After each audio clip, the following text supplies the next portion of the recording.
tips outlined with bright green moss. Understanding her almost paranoid reluctance to move forward, Andrew, her next-door neighbor, and one of Ken's best friends, had stepped in and volunteered to oversee the restoration. Julia trusted him the way she'd once trusted Ken, and the way she trusted Eric now. With his intimate connection to the house, he understood why it was so hard for her to make even the most rudimentary improvements. More importantly, he understood why it was necessary for her to be able to return after the work was completed and walk through the door feeling as if she'd come home. And she had. Almost. Fresh paint inside and out, and new rugs over the refinished hardwood floors were in keeping with the character of a house that had been built over 100 years ago. Then, vacationers had arrived via horse and buggy, an almost inconceivable contrast to the hybrid car that sat in the driveway now.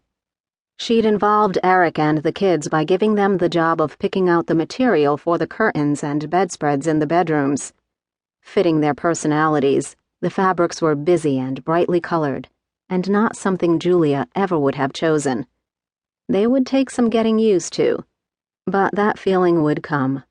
It wasn't that the now colorful rooms weren't attractive. They were just different.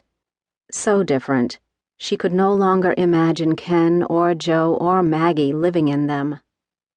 The craftsman quality of the refinished walnut bookshelves in the living room had given her pause when she first arrived.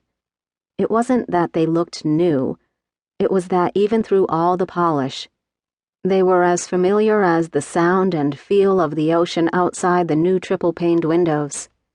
For just that moment, she had wondered if she'd actually been looking for a way to escape the memories that tied her to the beach house. And then she had gone into the kitchen, where she had felt an instant, almost overwhelming sense of emotional betrayal. How had she ever convinced herself that granite and stainless steel could or should replace subway tile and you can have any color you want as long as it's white appliances? What had she been thinking? The kitchen had gone from old sweater you loved, but changed out of when company was coming, to a designer blazer. What would Joe and Maggie think? And Ken? He'd loved everything about the house just the way it was. Or had he? Was he reluctant to make changes because he was afraid of offending Joe and Maggie?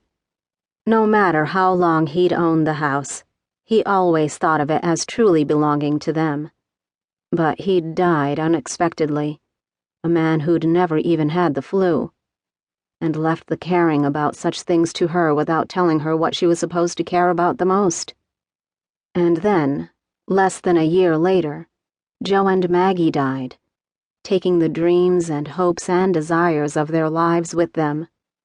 Reeling from her loss, Julia discovered that grief is a color. White. It is the gathering of other colors and combining them until the joy of yellow, the passion of red, and the calm of blue disappear. She was left with nothing but the daily effort to go on. When Eric fixed her broken faucet, and over the summer became a part of her life, he not only restored the primary colors, but reopened her world to violet and orange and green. Gradually, carefully, she moved out of the shadow of white and back into sunflowers and grass and ocean waves.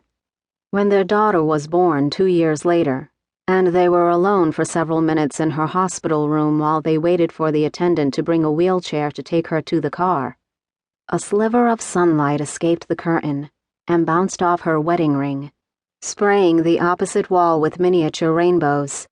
Julia had never believed in signs or portents, until that moment.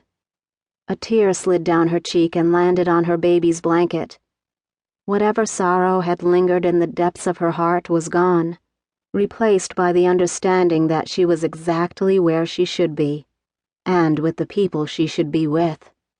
Julia did a final sweep of the house, taking pictures with her iPhone that she would send to Eric and the girls while she waited at the airport for her flight home.